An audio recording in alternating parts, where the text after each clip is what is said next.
Depuis le IIIe siècle, le son de la cloche rythme la vie des habitants, au-delà même de la forêt qui entoure Ligugé. Au centre du village, l'abbaye la plus vieille d'Europe donne le ton. Ses hôtes sont les témoins de son histoire, celle de Saint-Benoît et de sa règle qui orne les pavés du lieu. Pax, c'est la devise des bénédictins, en fait, c'est-à-dire paix. En fait, le but de la vie monastique, en fait, c'est la paix, c'est la pacification intérieure, c'est l'unification intérieure. Donc, c'est vraiment voilà, le but un petit peu de notre vie, en fait. C'est une sorte de réconciliation, en fait. Des particularités de la vie monastique, c'est qu'on veut un vœu de stabilité, c'est-à-dire qu'on ne s'est pas choisi, on est 24 heures tout le temps avec les frères. Donc, la dimension communautaire est une dimension très importante. La vie de la communauté est rythmée par des temps de prière, des moments de vie fraternelle et des heures de travail.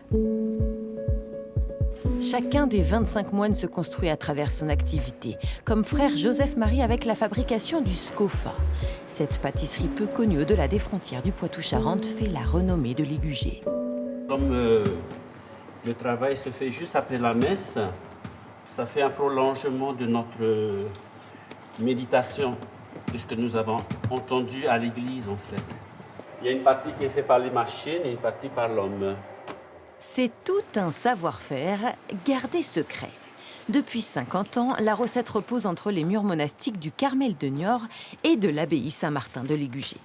Seuls les ingrédients sont dévoilés qui correspondent aux initiales. Sucre, crème, œufs, farine et amandes. Et alors, pour connaître le goût, il vous faudra faire confiance au frère Joseph-Marie. Le goût, c'est un mélange en fait de cette partie onctueuse, succulente, crémeux, fondant et englobé par une façon de faire par les moines avec beaucoup d'amour et dans la prière. En fait.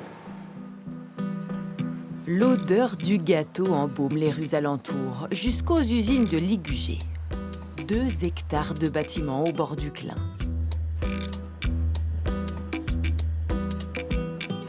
Ces ruines ont été sauvées il y a plus de 10 ans par un homme, Denis Meunier.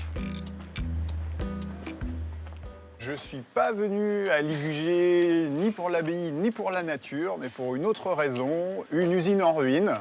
Une très belle usine du 19e siècle, totalement abandonnée, menacée de démolition.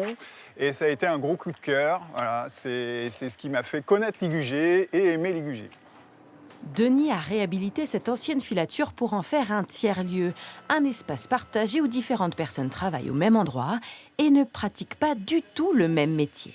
Brasseurs, entrepreneurs, salariés indépendants ou encore artisans s'approprient des savoirs, des compétences ou échangent ensemble, tout simplement.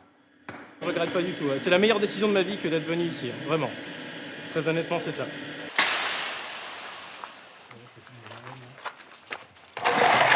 Alors, nous allons dans la zone interdite au public, à la rencontre d'un tailleur de pierre.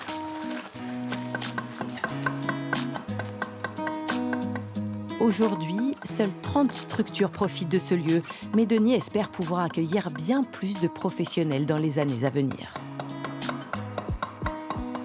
L'ambiance est sympathique, c'est collectif, c'est mutualisé, c'est partagé. Le but, c'est vraiment de faire se rencontrer des univers professionnels, des gens qui se sont peut-être jamais rencontrés. Et c'est ce mélange-là qui est extrêmement intéressant, qui fait naître des idées, de l'inspiration, d'autres projets. Une richesse. La richesse de Ligugé se trouve donc dans ses habitants et dans la douceur de vivre que la ville leur offre.